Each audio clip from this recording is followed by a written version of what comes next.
সাত সকালে আসানসোল বাজারে আগুন, পরপর বেশ কয়েকটি ঝুপড়ি দোকানে আগুন।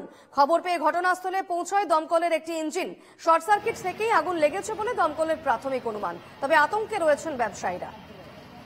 আসানসোলের বাজারে সাত সকালে আগুন এবং বেশ কয়েকটি ঝুপড়ি দোকানে আগুন লেগেছে বলে জানা যাচ্ছে।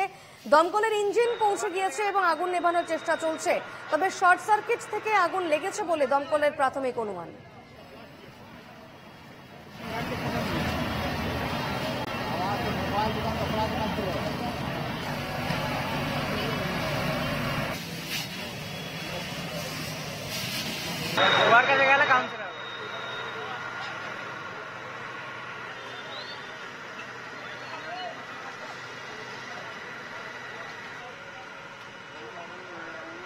পরপর বেশ কয়েকটি ঝুপড়ি দোকানে আগুন লাগে, শর্ট সার্কিট থেকেই আগুন লেগেছে বলে দমকলের প্রাথমিক অনুমান।